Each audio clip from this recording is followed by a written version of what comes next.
Já arrancaram as oficinas de primavera no Parque Biológico de Vila Nova de Gaia.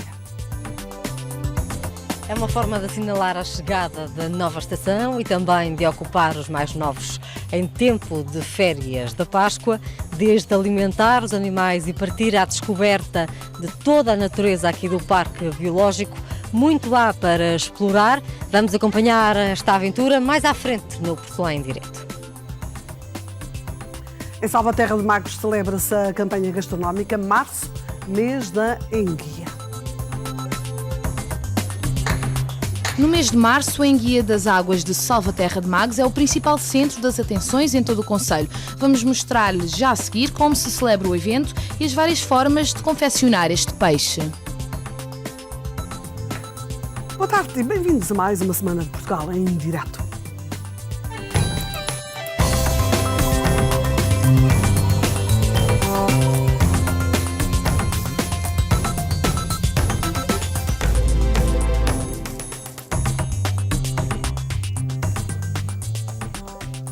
O aeroporto de Lisboa atingiu todos os limites da capacidade segundo dados de 2017. Representam mais de 26 milhões de passageiros e 200 mil movimentos de aviões. Fatores que, segundo a Unidade Técnica de Acompanhamento de Projetos, permitem desencadear a solução alternativa para a construção do novo aeroporto do Montijo. Uma decisão que o Governo deve tomar ainda este ano. Em 5 anos, o tráfego cresceu quase 80% no Humberto Delgado e só o ano passado a média de voos foi de 548 por dia, um total de 200 mil movimentos, quando o limiar era de 185 mil. Mas foram batidas também as outras 3 metas para avançar com o processo de construção de um novo aeroporto. 26,7 milhões de passageiros, quando o fator de capacidade era de 22 milhões, o 30º dia de maior procura acima dos 80 mil passageiros, o 30º dia mais movimentado, superior a 580 movimentos de aviões. O crescimento acentuado e consistente tornaram premente antecipar a ação e imprimir celeridade ao processo de expansão da capacidade aeroportuária da região de Lisboa. O despacho publicado na passada sexta-feira pela Unidade Técnica de Acompanhamento de Projetos, o organismo público que acompanha as concessões, refere que, batidos todos os critérios de capacidade, foi celebrado com a ANA em fevereiro um memorando de entendimento que estabelece o calendário para a expansão da capacidade aeroportuária na região de Lisboa, com a instalação de uma infraestrutura complementar na base aérea número 6, no Montijo.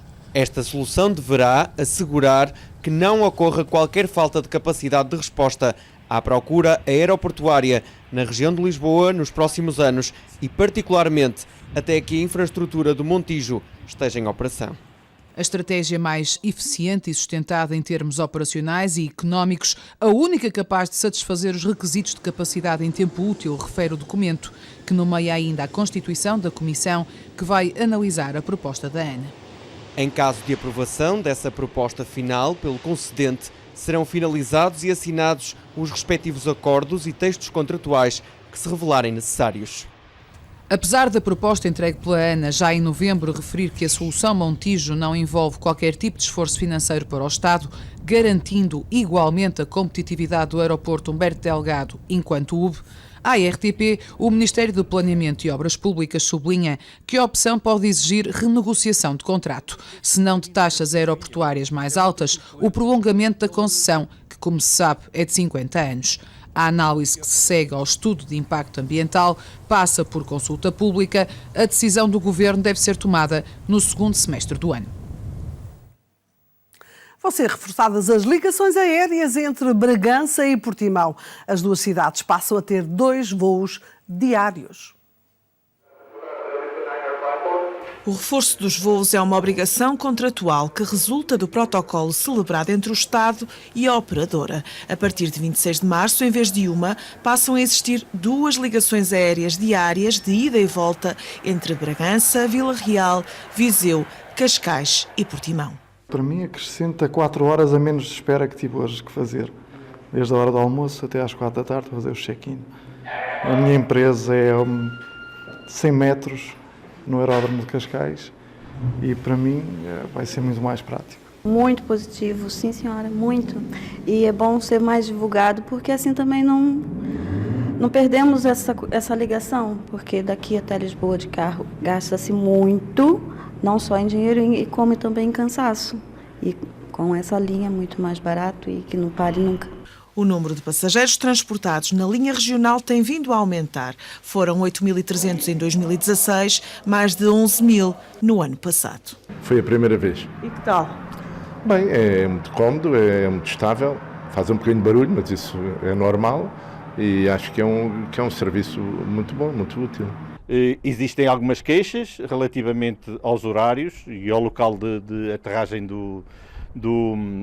da aeronave, mas de qualquer das formas, por exemplo, a ligação a Portimão, que foi adicionada a esta ligação, veio permitir que professores ou outros funcionários que trabalhem na zona do Algarve lhes permita deslocarem-se atrás dos montes e visitar as famílias, por exemplo, ao fim de semana, coisa que não faziam até então. A linha aérea é subsidiada pelo Estado. A atual concessão termina em dezembro. Até ao fim do verão estão garantidas 2 frequências diárias entre Bragança e Portimão. Cada viagem de ida e volta pode ser adquirida a partir de 94,12 €. No novo terminal de cruzeiros do Porto, houve pela primeira vez um embarque e desembarque de passageiros no mesmo dia. A bordo do Magnífica seguem quase 3.400 pessoas. Estamos fazendo cruzeiro para conhecer Portugal. Maravilhoso, moderno. A arquitetura é muito bonita. São amigos e os primeiros a desembarcar estão em viagem há 4 meses. Tivemos 2 dias no Rio de Janeiro, maravilhosos. Búzios, Rio de Janeiro, Salvador, Ilha da Madeira e agora aqui. Mais de 200 pessoas desembarcaram aqui, no terminal de cruzeiros do Porto. A arquitetura, já por várias vezes premiada, é o cartão de visita. É um teatro lindo, muito, os vidros, de uma beleza incrível, adorei. E hoje, o dia é histórico para o terminal. A importância aqui hoje é pelo facto da operação em concreto representar a primeira vez aqui em Leixões, o embarque e desembarque simultâneo. Eu queria fazer umas comprinhas. Melhora claramente aquilo que é a economia da região, os turistas que vão poder pernoitar aqui nesta cidade, e não só Matosinhos, mas também envolvente. Pensamos na livraria Lelo, que é maravilhosa, o Café Piolho, os clérigos. A igreja dos clérigos. O cruzeiro Magnífica saiu do Brasil e vai seguir, não tarda muito, para a Alemanha. Muitos vêm em viagem desde terça-feira. Além dos que desembarcaram, milhares fizeram paragem e estão agora em excursões por Guimarães, Braga ou Porto. A bordo, há espaço para mais de 3.400 pessoas. Esta viagem de Santos a Hamburgo poderia ficar por pessoa perto dos 800 € a 1.000 €, sensivelmente.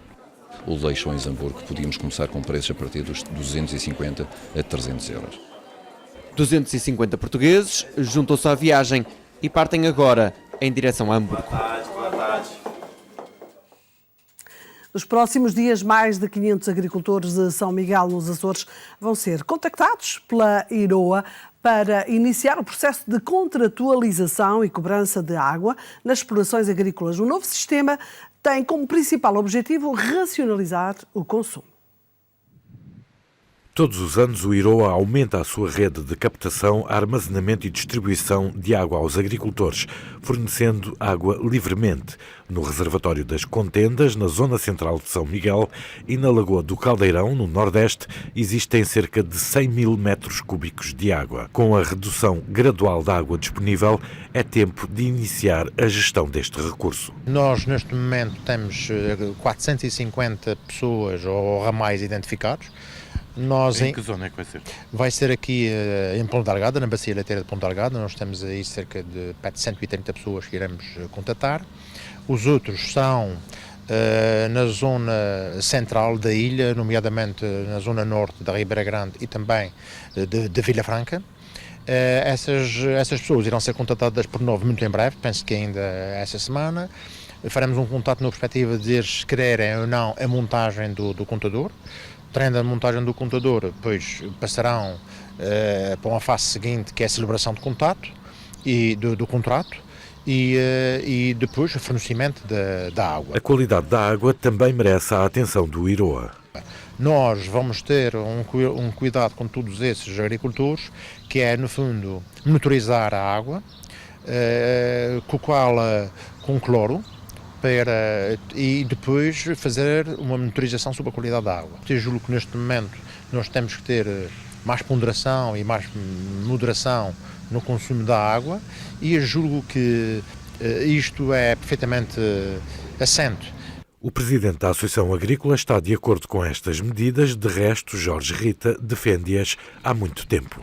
Acho muito bem, é uma situação positiva, porque nós hoje vivemos num mundo em que a água é um problema.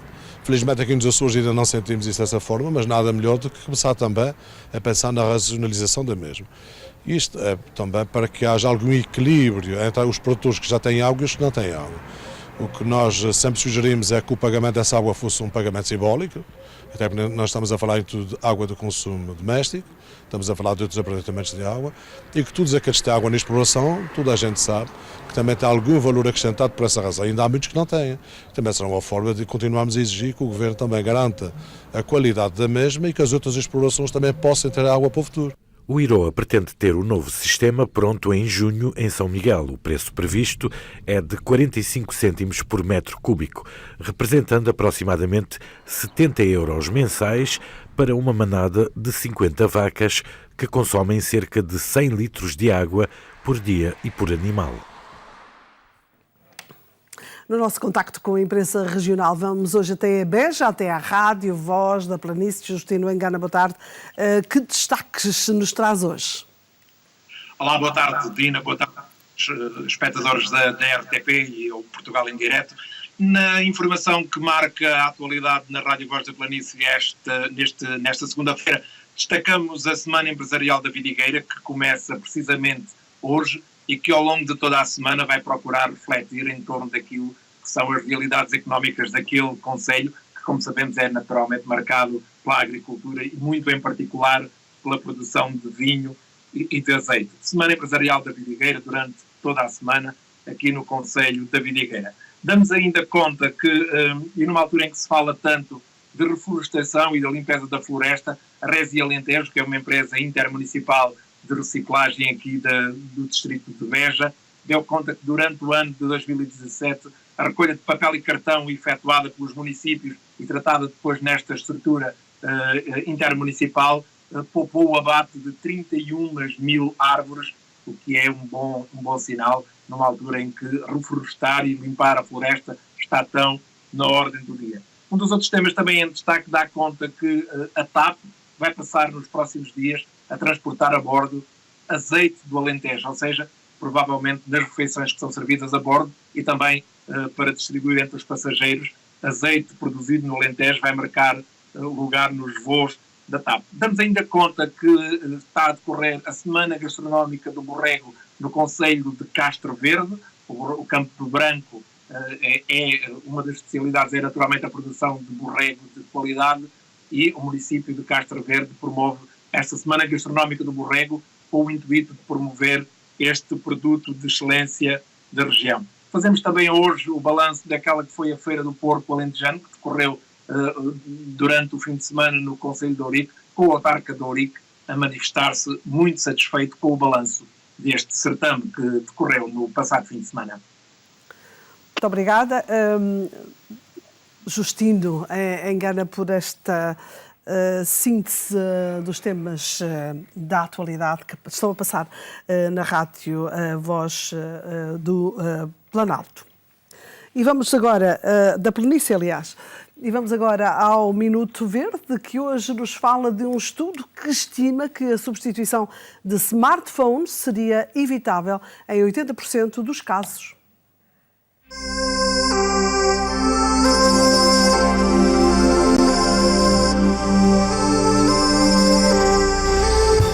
Um estudo recente revelou que existem mais telemóveis na Europa do que habitantes e que em 80% dos casos a substituição destes aparelhos era perfeitamente evitável.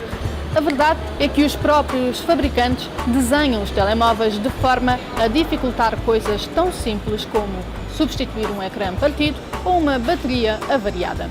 Também a impossibilidade de, a dada altura, atualizar o software nos modelos mais antigos torna-os rapidamente obsoletos. Tudo isto associado a garantias curtas e a um processo de reparação por vezes demorado e caro, leva-nos a consumir cada vez mais. Saiba que são precisos 70 kg de minerais, metais raros, plásticos e outros materiais para produzir um smartphone, com impactos em termos de poluição atmosférica, contaminação da água e dos solos. Por isso, para que façam jus ao seu nome, escolha smartphones com componentes acessíveis para que possam ser facilmente reparados e reciclados.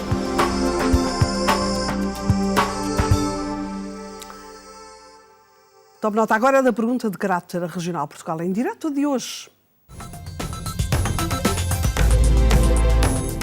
Na pergunta Portugal em direto de hoje pretendemos saber a que distrito pertence o concelho de Monção. Vila Real, Braga, Viana do Castelo ou Porto? A resposta, já sabe, vamos dá-la na terceira parte do Portugal em direto. O contrabando para a Espanha, especialmente de café, foi para muitas gerações do século XX um modo de sobrevivência. Em Alcotim, no nordeste algarvio, a autarquia reconheceu a importância desses tempos. O segredo parece ser dar passos aos zigue-zagues, sem pressas, pelos 180 metros de rio que separam Alcotim de Sanlúcar. Eu acho que ela devia cá estar todo o ano, porque as pessoas, pelo menos eu não sou daqui, mas as pessoas de Alcotim atravessarem de barco de um lado para o outro, acho que não é prático. A ponte flutuante é uma das estrelas que brilham por esta altura no nordeste algarvio. Uma vez al año unir los dos pueblos y apostar por la interculturalidad. Aquí los sanluqueños hablan mucho portugués y los portugueses también conocen el español y la verdad es que las dos comunidades siempre han vivido muy bien. Existem outras distâncias que nós queremos encurtar e esta ponte tem este simbolismo, carrega esse simbolismo também de nós encurtarmos essas distâncias e tentarmos que no futuro esta ponte, que agora é provisória, seja permanente. São povos amigos e a cumplicidade já vem do tempo em que, fugindo aos carabineiros, no lado espanhol, e à guarda fiscal, no lado português, gente corajosa atravessava o rio num contrabando de subsistência. O que é que foi comprar a Espanha? Contrabando. Tive que fugir do carabineiro. Ainda tem memória desses tempos? Tem. O meu pai foi muitos anos contrabandista e então sabia a vida deles, não é? Trazia café, levava outras coisas mais, não é? Daqui. Eram tempos difíceis, mas eram bons, eram alegres. Eu penso que esta homenagem é mais que devida porque todos os agentes, os principais atores, como os contrabandistas e os próprios guardas que guardavam os contrabandistas, eles tiveram um papel muito importante no desenvolvimento e no povoamento deste território. Você quer comprar café ou tabaco? Café? Tenho. Então vá. Já comprei um maço de tabaco. Também há recriações históricas e produtos regionais, mas é a ponte que sabe melhor. Sabe a pouco porque são apenas 3 dias. À altura de fazermos o nosso primeiro intervalo. Já sabe que a sua companhia é muito importante para nós. Até já.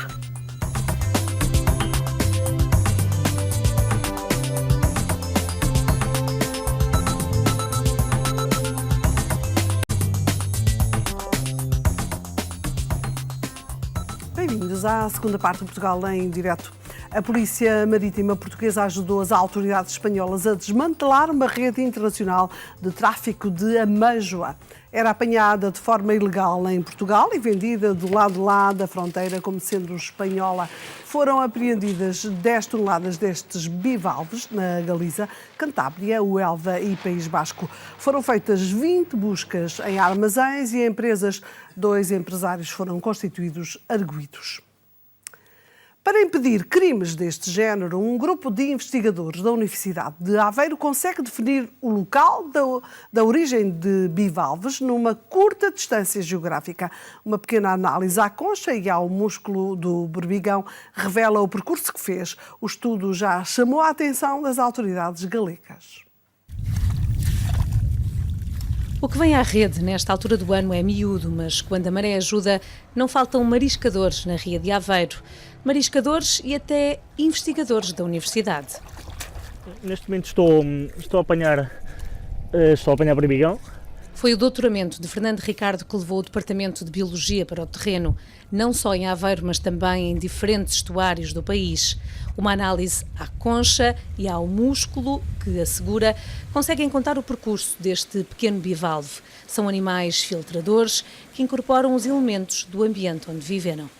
Eles podem ser capturados na Ria de Aveiro e estarem durante algumas semanas no Rio Tejo, por exemplo, e são avistados, são capturados realmente no Rio Tejo, mas a sua assinatura, essas 2 semanas, é impossível de mascarar. No fundo são códigos de barras naturais, ou seja, se um organismo cresce num determinado ambiente, ele incorpora sinais desse ambiente.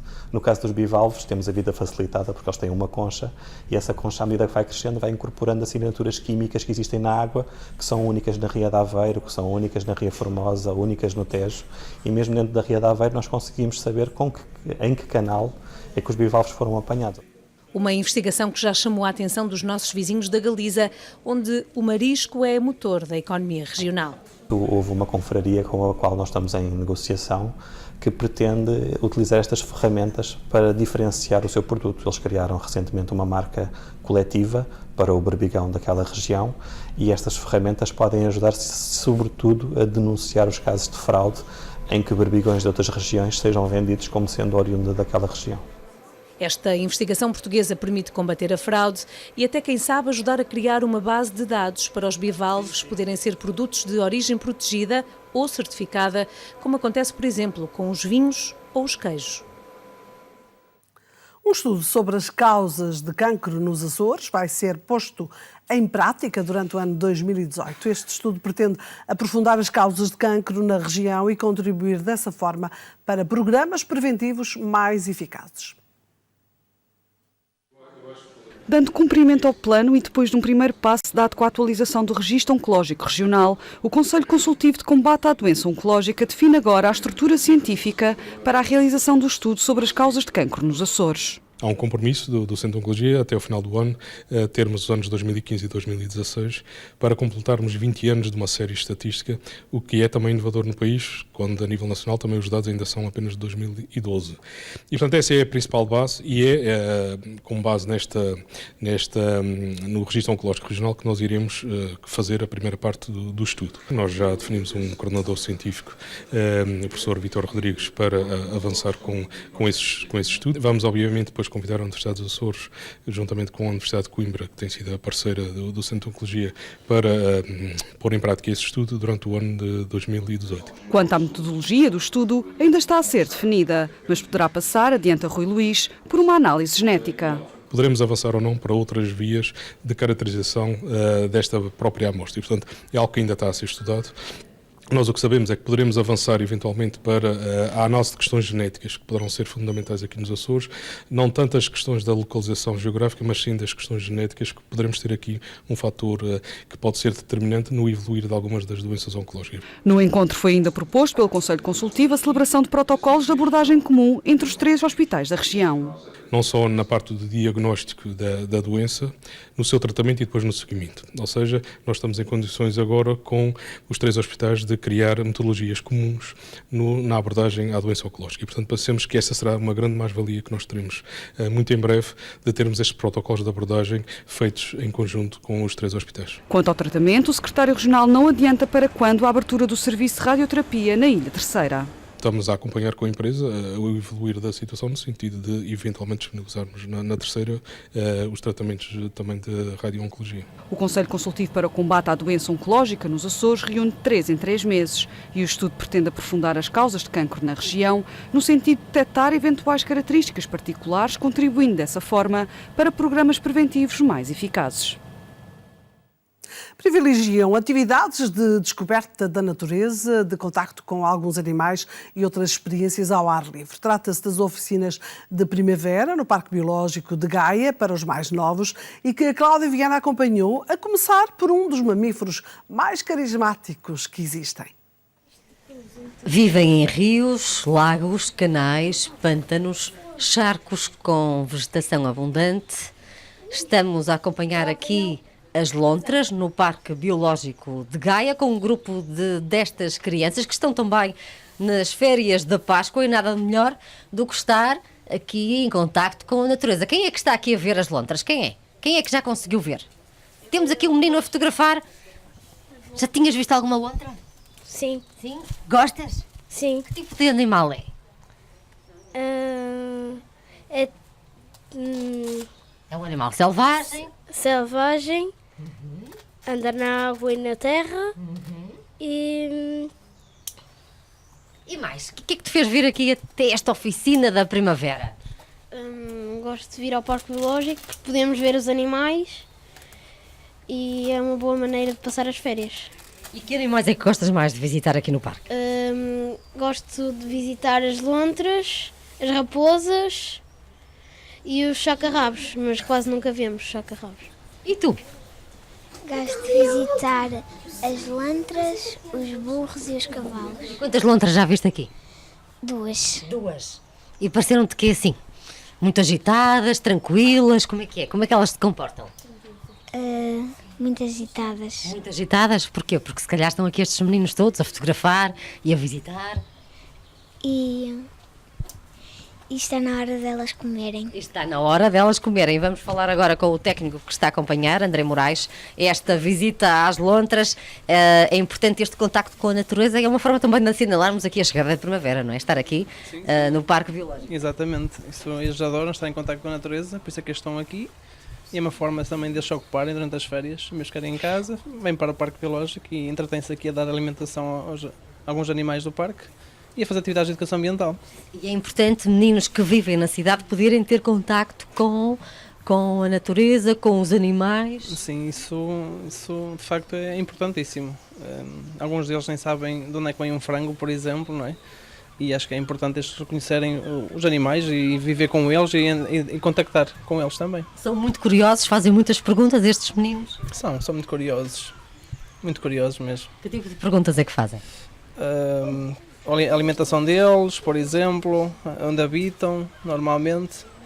Pronto, são variadas, mas são muito interessados. E está na hora de alimentar as lontras, de tentar perceber o que é que comem, com que frequência. Temos aqui o tratador, o Sr. Germano. Diga-nos lá, o que é que comem estas lontras? Comem peixe, peixe variado. Hoje vão comer bogas, mas comem cabalas, sardinha, todo tipo de peixe. Dizia-nos há pouco que antes de dar o peixe tem que dar uma guloseima. Qual é a guloseima e porquê? É um pinto para que... É uma forma de as chamar e de as cativar. E hoje, com toda esta agitação e estas visitas, disse-nos que elas estão assim um bocadinho desconfiadas. Estão um bocadinho estressadas porque não estão habituadas a este frenesim todo e ficam mais estressadas. Mas normalmente elas vêm comer à mão com muita normalidade. E comem quantas vezes ao dia? Atualmente estão a comer uma vez. Sim, mas estamos a pensar em mudar o sistema e dar-lhe 2 vezes por dia, para elas estarem mais ativas, porque elas comem, estão a comer uma vez e depois durante o dia dormem e as pessoas não as veem. E para haver mais interação entre elas e o público, estamos a pensar em dar-lhes 2 vezes por dia. É um animal selvagem, mas inofensivo. Sim, sem dúvida. É um animal muito brincalhão e não faz mal nenhum. É desconfiado? Muito. E neste caso reconhecem sempre o tratador? Reconhecem. Elas habituam-se às pessoas mesmo, elas conhecem-nos através da farda, porque elas fixam muito bem as pessoas. E como é que as crianças reagem às lontras? Reagem bem, as crianças adoram as lontras porque elas são muito brincalhonas e eles ficam admirados porque é uma coisa diferente, um animal diferente, um animal que não é doméstico e as crianças gostam sempre. Para muitas é a primeira vez que conhecem este animal. Sim, sem dúvida. As crianças aqui das nossas redondezas, já vieram cá, pronto, já estão fartas de as ver, mas há muitas crianças que não conhecem através da televisão e muitas nem através da televisão. Não? Muito bem, e depois de conhecerem as lontras e verem de facto do que é que se alimentam, o percurso pelo Parque à Descoberta da Natureza vai continuar, vão visitar outros animais e conhecer algumas curiosidades dos mesmos. 10 anos depois de deixar a vida de carteiro, Agostinho Pinto de Moura continua a ir à casa da população de Rezende. As cartas ficaram para trás. Agora lida com barbas e cabelo. As memórias que tem dos dias de correspondência não se apagam. O antigo mensageiro mata assim as saudades das rotas que fazia todas as semanas. Este pincelzinho, este espanador, para tirar os cabelos quando se corta o cabelo. Estes óculos, é a idade que já tenho que usar. Faz-te conta que aqui dentro desta mala, em vez de ir a Sorvente a Braveiro, vão 2 ou 3 cartitas para entregar. Por ruas que não saem das ideias, por calhos antigos que contam abençoadas histórias. Então, Fernanda, bom dia. Lá se encontram os nomes decorados, todos, dos apelidos às alcunhas, os que escreveram, os que leram, os que assinavam tantas mensagens, à moda antiga. Então, e também o grumo agora também é preciso que está muito frio hoje. Se fosse gastar a lenha, estava bem arranjado. Vou bater lá abaixo, até já. Até já, vá com 2. O que não fazem as saudades ao carteiro Agostinho. Ainda hoje, de noite, parte das noites ando a entregar correio, é aquele sonho, aquela ambição que ficou. De 8 em 8 dias, ao menos, recupero a minha vida passada. Anda cá. E neste encontro com esses dias, as cartas são outras. São de afeto, de lembrança, do ofício primeiro, o de menino. Anda cá, meu bichinho. Anda cá. Ó, Sé, bom dia, tá bom? Então, já estava à minha espera? Pronto, vamos então fazer isso. Olha, hoje vamos fazer lá aqui ao sol, que está bom. Porque as visitas criaram hábito. A barba do tio Zé corta-se de semana para semana. A água é que vai ser um bocadinho fria, mas olha, tenha paciência. Tem 96 anos, corto o cabelo a ele, corta a dona Filomânia. Conforme for preciso, porque a amizade, de tantos anos, é isso, sempre em casa, nesta freguesia de São Martinho de Mouros, nas encostas de Rezende. Já está mais leve. Por aí havia muitos, agora só há ele. E sapateiros e velhos eram na mesma. Antigamente, quando os selos ainda custavam um escudo e aliviavam famílias. Então nós éramos os mensageiros do amor. Os moços, além do namoro, tinham a madrinha de guerra. Era raro o dia que eu não trazia 10, 20, 30, 40, 50 aerogramas por aí para fora para espalhar por essas mocinhas todas. Às vezes, não é? Lá vinha aquelas cartas um bocadinho azedas, de massas, de tribunais. No início, eram 20 e muitos quilómetros a pé todos os dias. Depois, o dobro ou até mais. Então anda aos rimas, Sr. Filho. Olha, e não se arrependa disso, sabe porquê? É saúde. Não, eu não tenho muita saúde, mas é que eu sou fanático. Foi há 10 anos que o carteiro Agostinho deixou a profissão. Deixou como quem diz, ele cá volta, agora sem pressas. A primeira é matar saudades da minha vida passada, de ser carteiro. E a segunda, também acho que sou útil para o pessoal, porque tem muitos que já não saem da cama, outros das cadeirinhas, e então ouvir à porta é muito bom. Que o diga ao moleiro refino, no meio de uma vida pesada de lavoura. Os campos precisam de ser granjeados e o moinho, claro, tem que rodar. Ando sempre debaixo da eixa, senão para ir para a cama não vou. Os filhos têm. Ora, são 19 quilos. Assim, ao sol, poupa-se o tempo, até se trocam as novidades e os desabafos. Até se estiver doente, já temos aqui um. Que ultimamente também estou lá com os meus problemas. A saúde também quer uma ajudinha, e essa ajudinha não é só o remédio, é o corpo. Pois. Portanto, nós de manhã, se formos a fazer a vontade, não saímos da cama. E não foram poucos os segredos que este homem guardou nessas décadas de serviço. Carteiros, hoje não, mas primeiro todos os dias batia às portas. Não é? Hoje sabem daquele, amanhã sabem daquele, e lá estava a Segurança Social, através do ordenado mínimo, quem precisava, quem não precisava, sabe como é, pronto, há sempre uma coisa. A Judiciária precisava porque tal, precisa, onde é que vive fulano, onde é que vive cicrano, tal, e a gente informava. Porque ninguém sabe melhor um arruamento do que o carteiro. Ó, Sr. António, é quase a arrasar a trave, mas olha, tenha paciência. Um ligeiro atraso que não chateia os fiéis fregueses. É fazer a coisa inteira, não é com a pressa. Não estou. Não sou feliz, ó, Sr. António, esteja descansado. Mas eu estou sentado. Até para baixo. Não é pelo dinheiro que o barbeiro se faz à estrada. Os preços que cobra são simbólicos. Andando que eu tinha posse todos os dias, e hoje 8 dias, e ir a São Martinho ou a Resende. Para nós é como que seja de família. Um abraço de serviço público com paixões assim coladas à pele. Tenho muita paixão de barbeiro, mas o número 1 é a vida de carteiro. Lembramos-lhe agora a Pergunta Portugal em direto de hoje. Na Pergunta Portugal em direto de hoje pretendemos saber a que distrito pertence o concelho de Monção. Vila Real, Braga, Viana do Castelo ou Porto? A resposta já sabe, vamos dá-la mais à frente. Em Salvaterra de Magos celebra-se o mês da enguia. Até ao dia 1 de abril, o Conselho apresenta espetáculos, exposições e várias maneiras de confeccionar este peixe, como nos vai mostrar a Mariana Moraes. É a 22ª edição do evento Março Mês da Enguia e viemos até à aldeia piscatória, a Vieira de Escaropim, ao Museu de Escaropim, para conhecer um pouco mais desta tradição da pesca da enguia. Um evento onde se vive a gastronomia típica da zona, mas onde também importa conhecer a história da prática da pesca da enguia, que passou de geração em geração, como é o caso do Sr. Virgílio Botas, que nasceu basicamente num barco, não é? No barco, a minha vida foi no barco. Daqui para a proa era a mulher e daqui para a ré era o marido.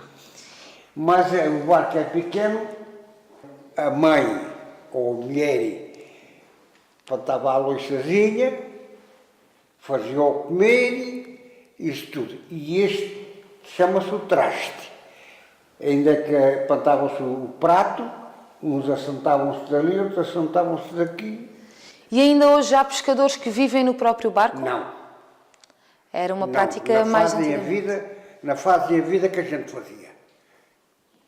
Agora pescam de noite ou de dia, se pescarem todo dia, vêm para as casas dormirem. Só no outro dia é que vão. E a gente não. Acompanhávamos ali tudo. É este o material que se utiliza atualmente? É, em qualquer tempo a gente já põe esta rede de água. Então como é que era... Está deitado assim na borda do rio, contra a barreira, ou às pedras. A enguia anda a fazer o trabalho dela, mas vai por aqui, vai para a borda, e vai entrando. Entra para ali, no outro dia o pescador, o dono da rede, vai lá. Ela levanta esta primeiro. Porque ela depois já não consegue sair, a enguia. Não, ela mesmo assim, na água não consegue, porque tem ali um nato e tem aqui outro nato do lado dentro. E depois a enguia fica aqui, a gente vem, tira para dentro do barco, desata dali, agarra aqui e ela cai. Uma prática com história e por isso celebrada durante o mês de março, em que há uma maior abundância de enguia. Conversamos agora com o vice-presidente do Conselho, Helena Neves, a quem pergunto o que é que este evento traz de diferente e de novo ao Conselho.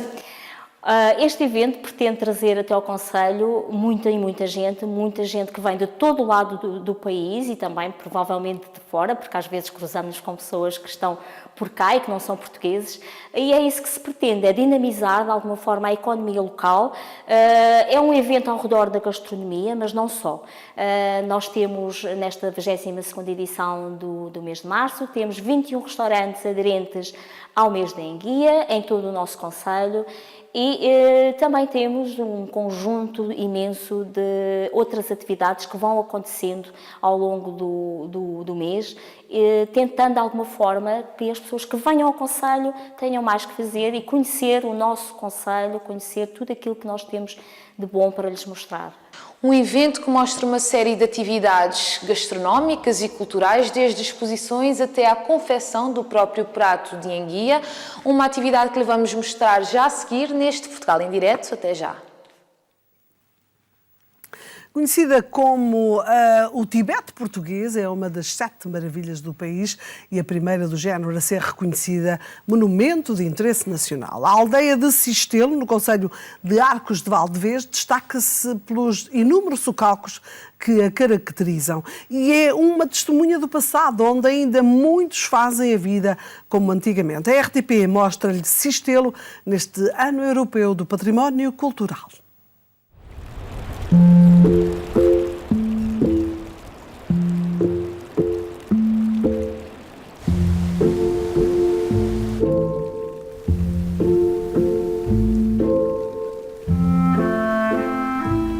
Não há como ou por que apressar o passo, mesmo que por obrigação das ledes. O tempo aqui espera, porque há sim o dever em contemplar tudo isto que nos rodeia.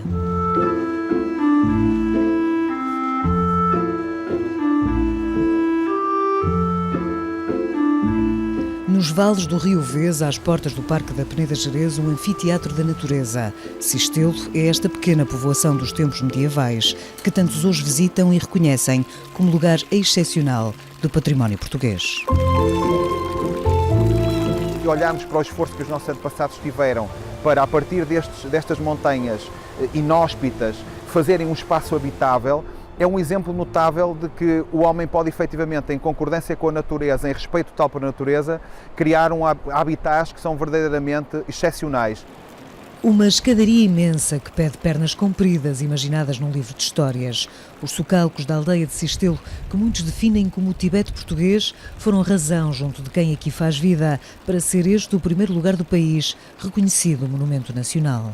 Além de ser um orgulho, é a sorte de viver num paraíso destes que é Sistelo. E esta questão da classificação como património permite a sustentabilidade e o combate a este despovoamento, ou seja, olha-se para as aldeias como um património nacional e com muito para dar a este país.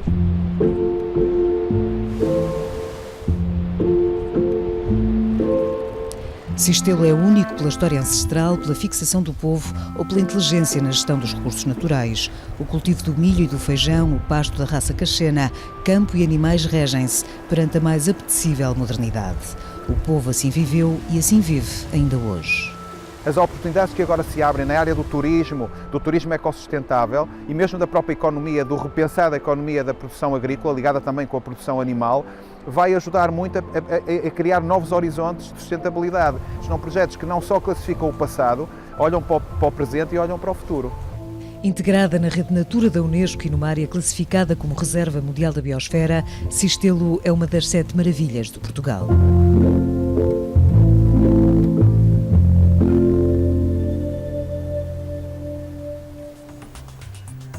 Vamos agora para o nosso segundo intervalo. Voltamos já com mais notícias da atualidade. Já sabe que a sua presença aí é importante para nós. Até já.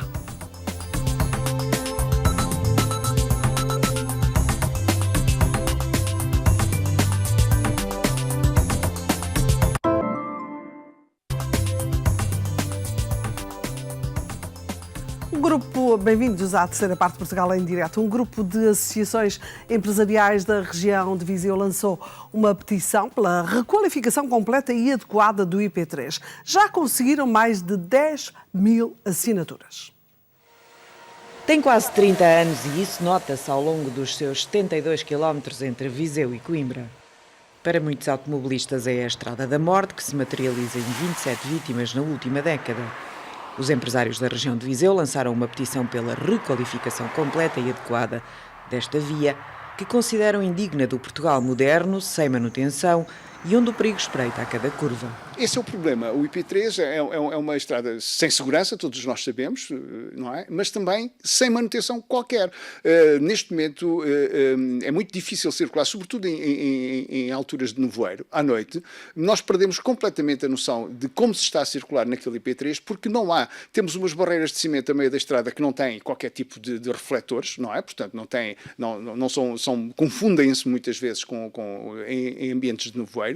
E depois a própria estrada não está marcada, há zonas onde existem problemas na via. Online ou no papel, já existem mais de 10.000 assinaturas para mostrar ao Poder Central que esta situação tem de ser resolvida.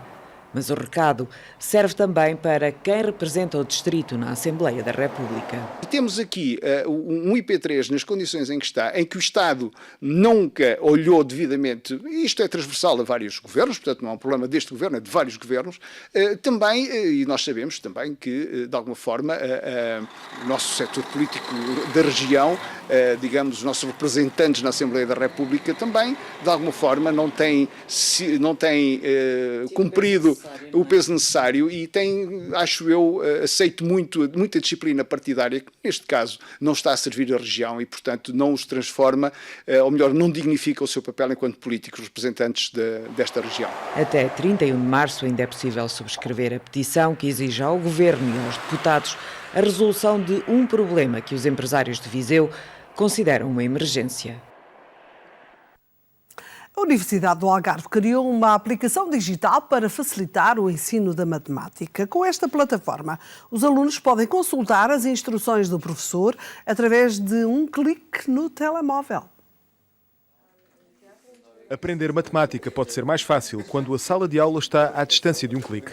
A ideia levou um grupo de trabalho da Universidade do Algarve a criar esta aplicação móvel para estudantes. Com ela, os alunos podem resolver exercícios complexos e confirmar de imediato se as contas batem certo. A Leonor explica. Clico na câmara para tirar a fotografia, aponto para o exercício, vejo se está bem tirada a fotografia, clico no certo e agora aparece a resolução aqui ao lado do exercício e podemos comparar uma com a outra para saber se tudo correu bem. Exato, correto.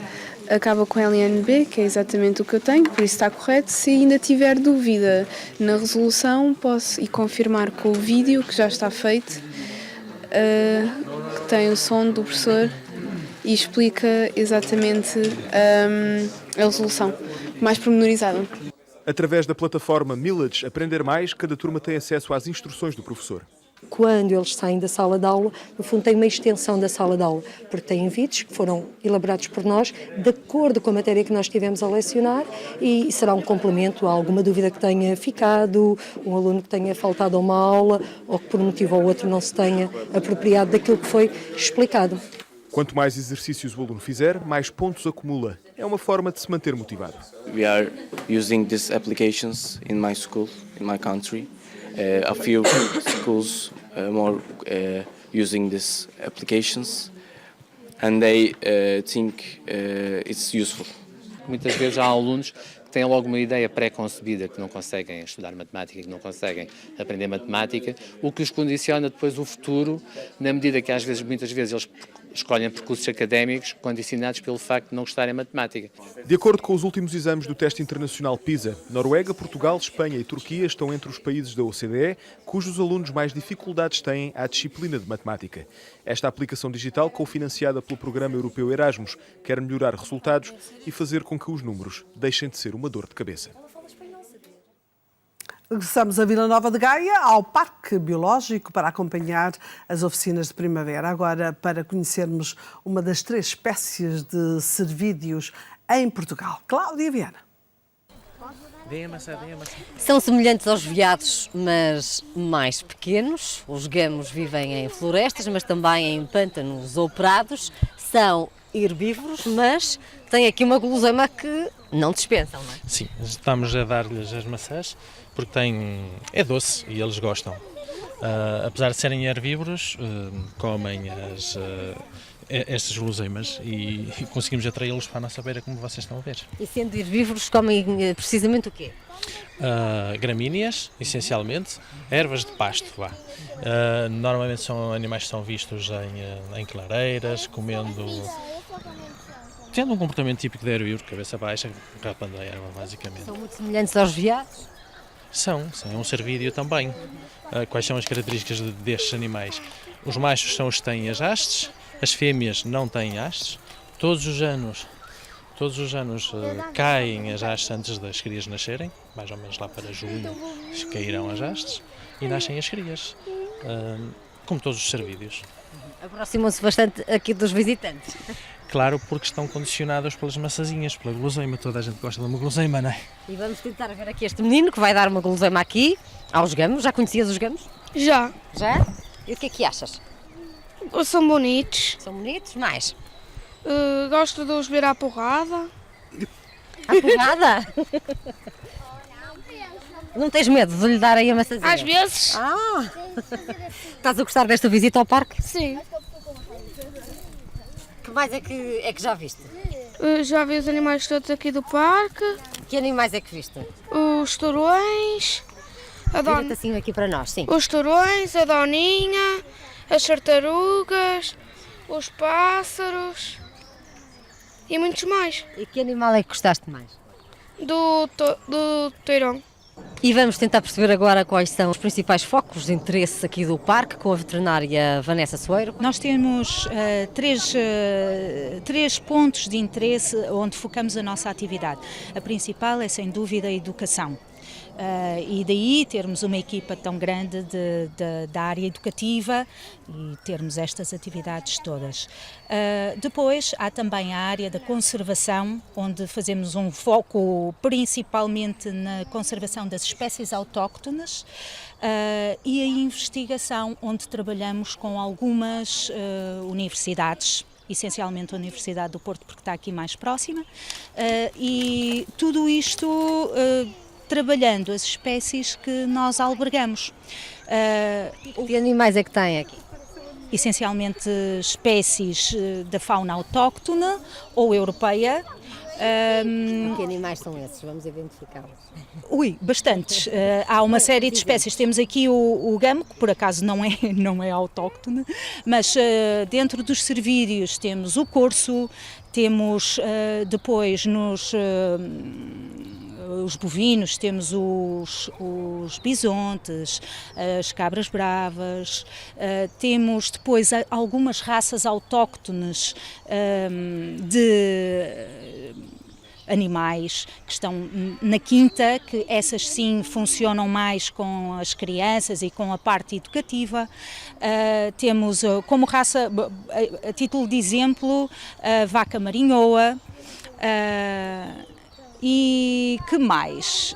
Portanto, os animais que nos entram aqui, nós temos associado um centro de recuperação de fauna selvagem, e muitos dos animais que nós temos em exposição são animais irrecuperáveis, portanto entraram no nosso centro ou noutros centros e por algum motivo, seja ele de ordem física ou psicológica, e quando eu falo em psicológica muitas vezes anos de cativeiro em que os animais deixam de ser capazes ou de ter todas as aptidões para poder sobreviver no estado selvagem, portanto mantemos e usamos entre aspas, beneficiamos dessas características para explicar às pessoas e às crianças o porquê dos animais estarem aqui. Portanto, seja através do centro ou dos centros de recuperação de fauna selvagem, ou seja mesmo em alguns casos de coleções ou de detenção ilegal, ou às vezes, muitas vezes também animais que estão em cativeiro há muitos anos, ou são já gerações em cativeiro, são essencialmente esses os motivos pelos quais temos aqui alguns animais em exposição. E depois também porque não há como tê-los aqui pertinho, não é? Em vez de...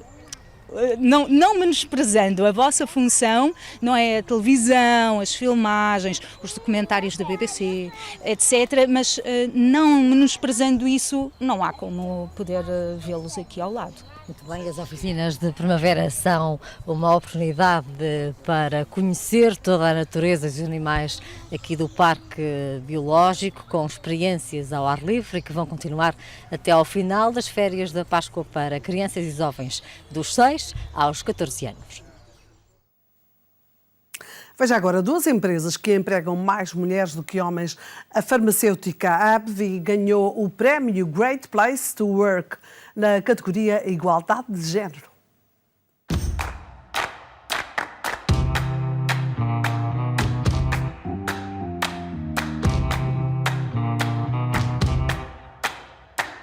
Este é um escritório feito a pensar nas pessoas. Olá! Temos o serviço da manicure e da pedicure, temos também o serviço de massagens, portanto são tudo coisas que, se nós tivéssemos que fazer lá fora, acabávamos por despender do nosso tempo pessoal. E assim, numa hora de almoço, num intervalo de 15 ou 20 minutos, conseguimos fazer o que precisamos de fazer. 65% da força de trabalho da Cisco Portugal são mulheres. E quem lidera a empresa dá passos firmes de saltos altos. Olá, bom dia. Sofia Tenreiro é diretora-geral da Tecnológica há 3 anos. Para a Cisco somos todos iguais, não há diferenças. E quanto mais diferentes, mais iguais. As diferenças começam e acabam nas línguas que se ouvem pelo escritório. Há 36 nacionalidades diferentes. Ana Maria Román é só um exemplo. Venho da Roménia, levo 6 anos em Portugal, 4 anos na Cisco já.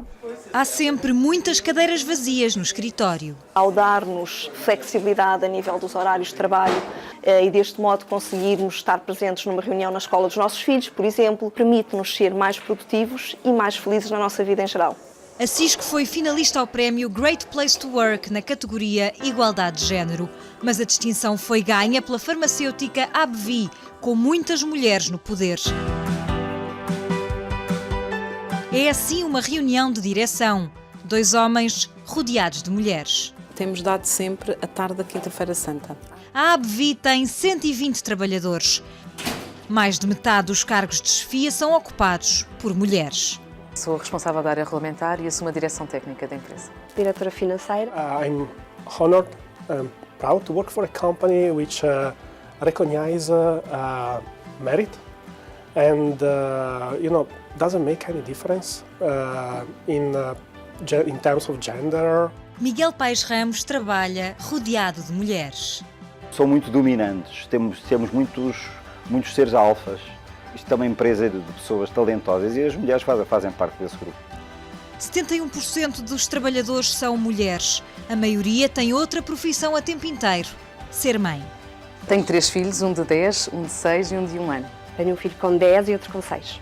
Dá a possibilidade dos colaboradores terem uma flexibilidade na gestão do seu horário. Ninguém tem de pedir autorização para poder sair.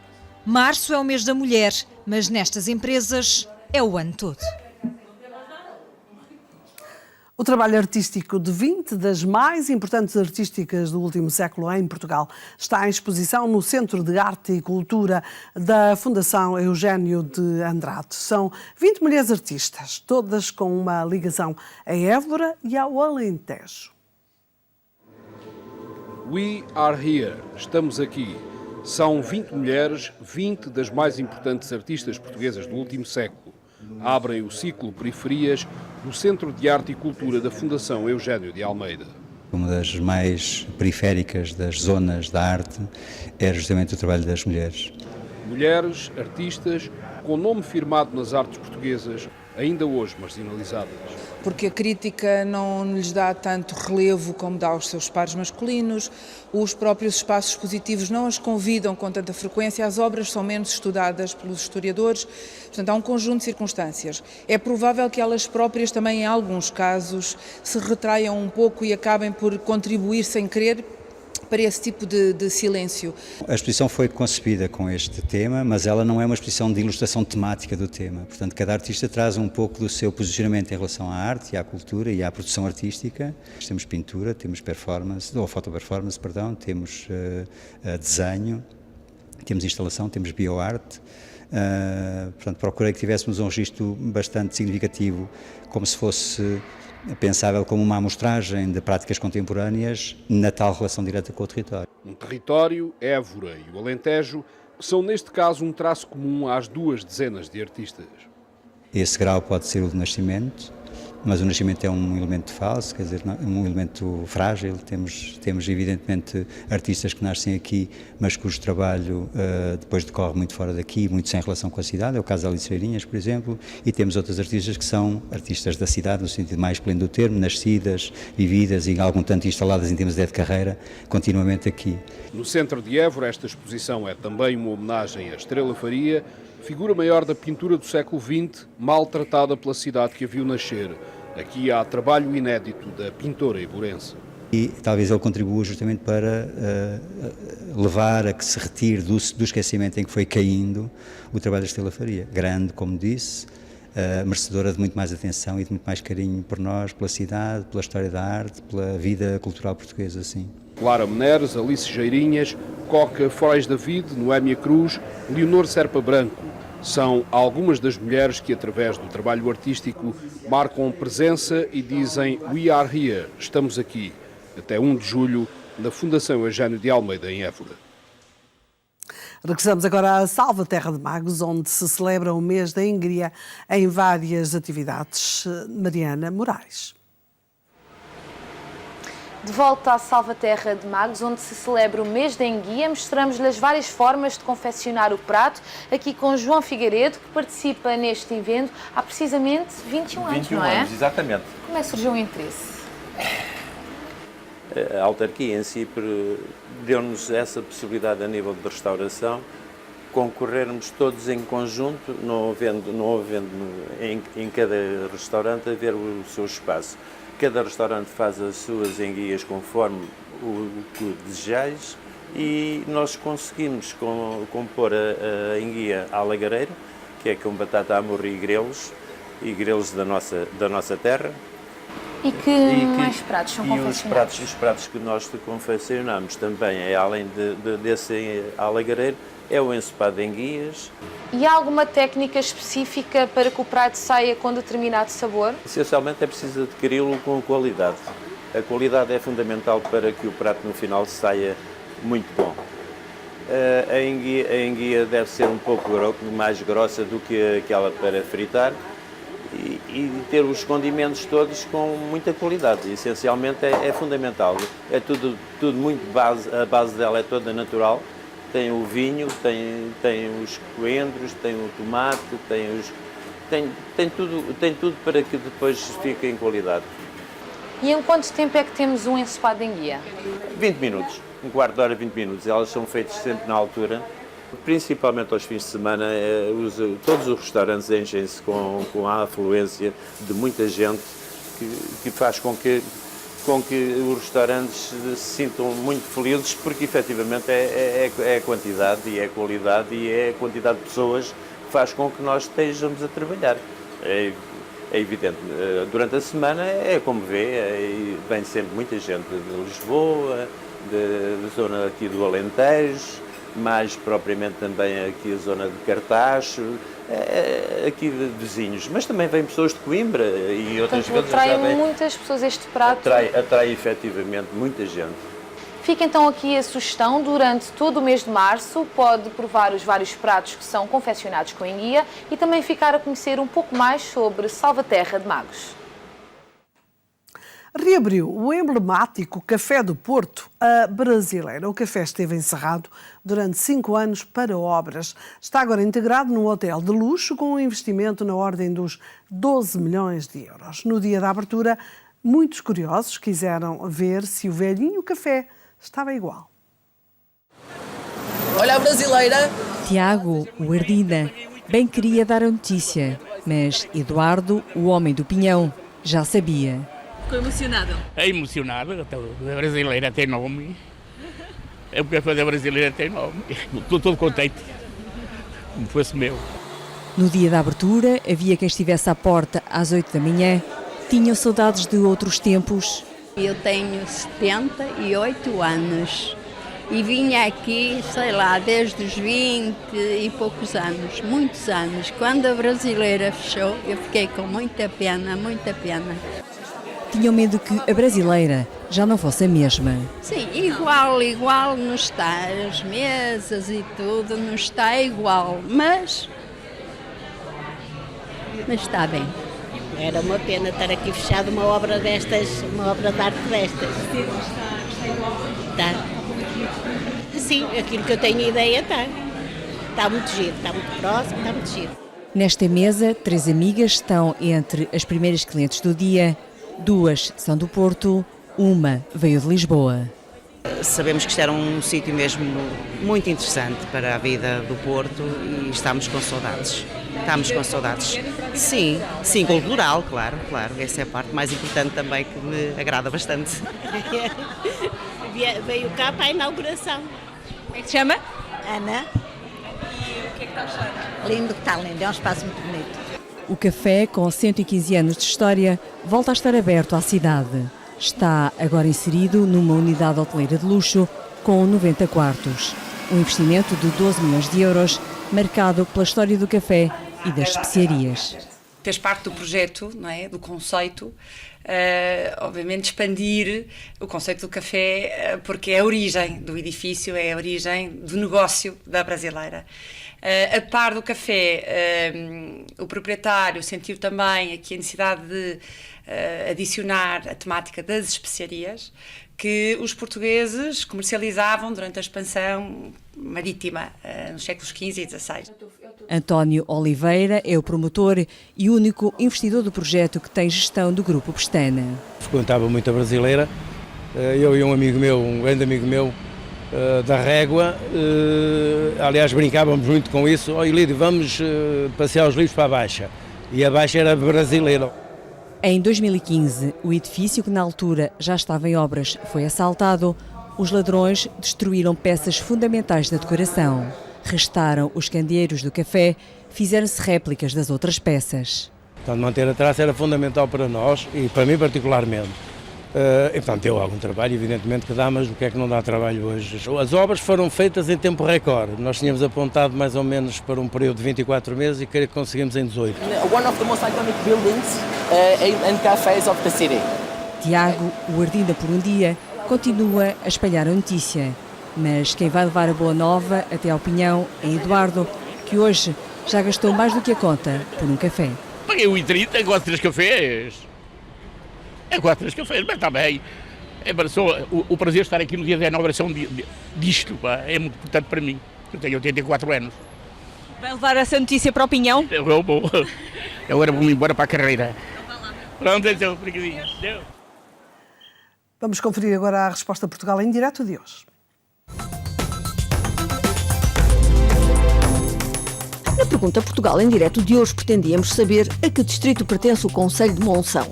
E a resposta correta é Viana do Castelo. Monção faz parte do distrito de Viana do Castelo e tem uma área de 211 km². Nas 24 freguesias vivem cerca de 18.300 pessoas, das quais 29% têm mais de 65 anos. O concelho é rico em património histórico, natural e edificado.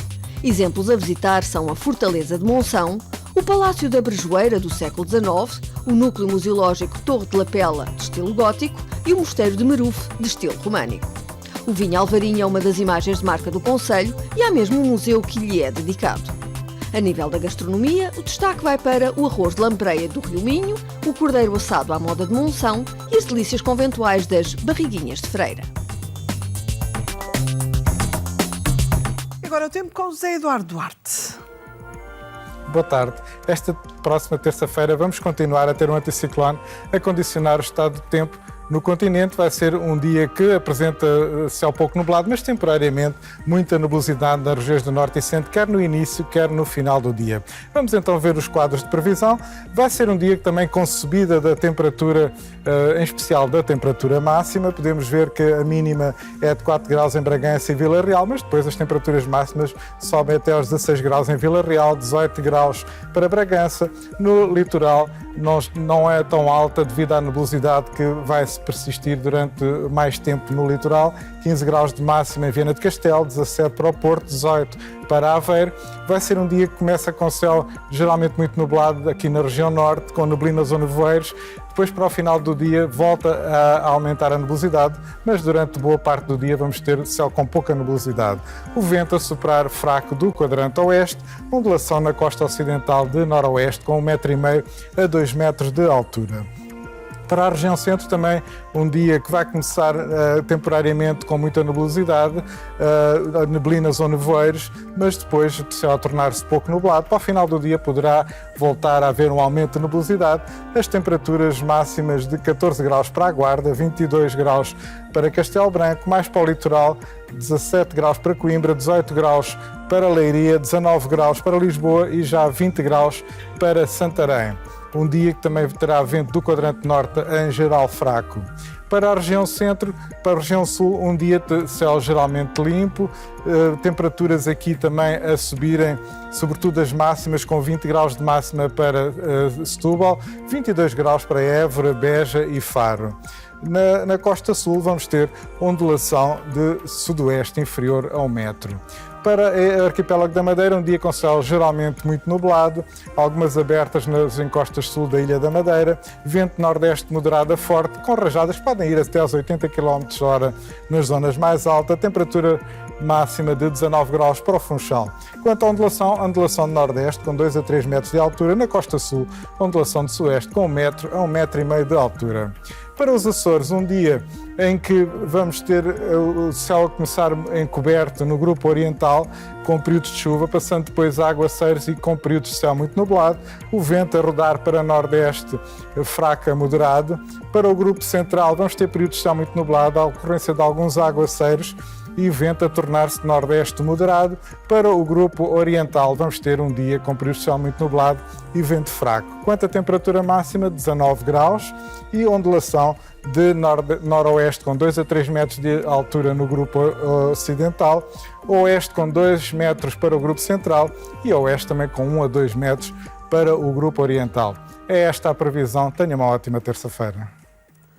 Foi Portugal em Direto. Fique bem até amanhã, se Deus quiser.